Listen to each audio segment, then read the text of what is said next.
Kaya pa? Hindi na? Order nagkasabay-sabay makamang yan. Ito ho matindi. Pa nag-starting na ho ang school. Na-order sa amin ang National High School. Naku po. Siguro makamang yan. Pag may awa Panginoon Diyos, may rep na ho dyan sa gilid. Kukuha na ho kami. Magka-hiring na ako. Tapos makamang yan. Totoo. Dapat magkaroon na ng katulong ng permis. May Shanghai. Ang haba. May empanada.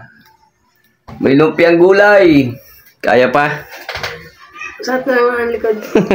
Nagsimula po kami magtatanghalian. Alas 5 pasado na po makamang yan. Nagkasabay-sabay ang order. Ang haba po ng Shanghai sa halagang 20 pesos lang. Yung may panada pa. Mamaya nagkasabay-sabay. May gawain pa yung panada. Hindi lang ho yun. Ayun, nakabox pa. Nakahuli pati. Kaya makamang yan kakayanin. Laban! Oh, lumpiang gulay. Ito yung makamang yan. Dami. Yun, makamang yan. Bali tumawag ng back up. Dahil makamang yan. Tapos na yung lumpiang Shanghai. Hindi na ho kinaya makamang yan. At yun yung makamang yan. Yung tinawag na back up. At di nga kinaya ay national, international, taga Milo everyday. Ito yung makamang yan. Oh. Ano requirements? Lagi tinawagan? Passport. Passport? Ang lapit naman. Birth certificate. Kung may diploma daw. O, ito na yung pasok agad. At saka rin makamangin mabili siya. Taga Milo eh. Milo everyday. Magkano kaya ang araw? Oh? Ang banga naman. Hindi kinaya. Kaya pa? Hindi na? Ay, naglaba ko isang...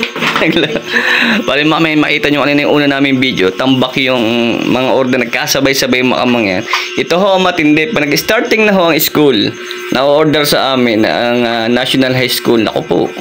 Siguro makamang yan. Pag may awa Panginoon Diyos, may rep na ho dyan sa gilid. Kukuha na ho kami. Magka-hiring na ako. Tapos makamang yan. Totoo. Dapat magkaroon na ng katulong ng permis. Ito naman ho ay isa nursing. Ano? Nursing o ito? Nursing. Nursing. Bakit? Nag-diet na empanada.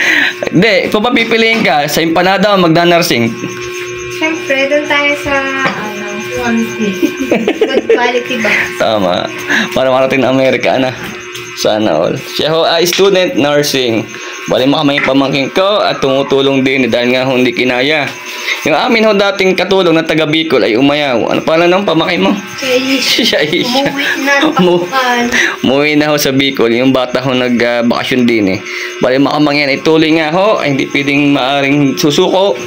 Tuloy-tuloy lang ang makamang yan. Ganyan nga lang ho. Siyempre, ang pagsisimula. At pag may awa ang Panginoon Diyos, sa gilid na yon ay meron ng rip. Kami ho kasi ay nakikilagay lang ho sa mga taga-rine sa aking pamangking. Nakikilagay lang ho kami sa rip. Mas maganda ho ay meron na. At abangan nyo ho. At magkakaroon na ng buko shake. Yun. Ayos. At ang mag-operate ng buko shake naman dahil isang punta natin mabini ay ang Kuya Mariel. Sila ho ay nag-aasikaso na para Monday ay may buko shake. Yes, ating mga customer.